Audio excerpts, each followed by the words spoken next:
चलिए आज हम बताते हैं कि बाल ब्रह्मचारी रहे भगवान हनुमान के तीन तीन विवाह क्यों और कैसे हुए।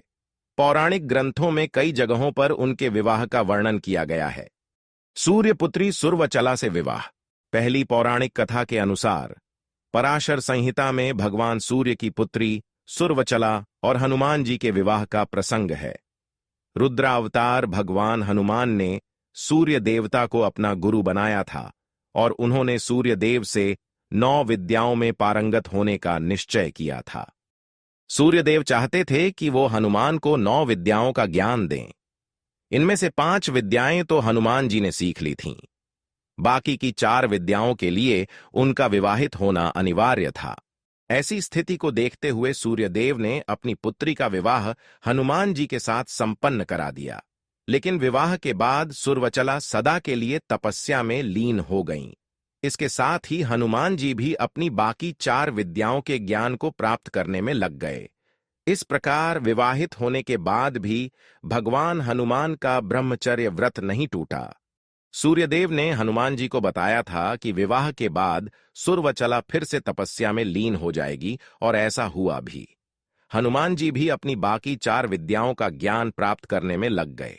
सुरवचला का जन्म किसी गर्भ से नहीं हुआ था, इसलिए कहते हैं कि उनसे शादी करने के बाद भी हनुमान जी के ब्रह्मचर्य में कोई बाधा नहीं आई, और विशेष परिस्थितियों में विवाहित होने के कारण हनुमान जी ब्रह्मचारी ही कहलाए।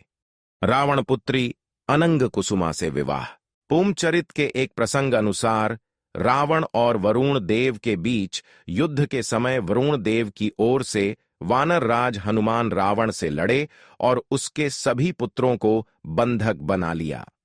ऐसी मान्यता है कि युद्ध में हार के बाद रावण ने अपनी पुत्री अनंग कुसुमा का विवाह हनुमान जी से कर दिया था। इस प्रसंग का उल्लेख पूर्वचरित शास्त्र में मिलता है। इस प्रसंग में सीता हरण के संदर्भ में एक घटना का जिक्र है। अनंग कुसुमा के मूर्छित होने की बात है।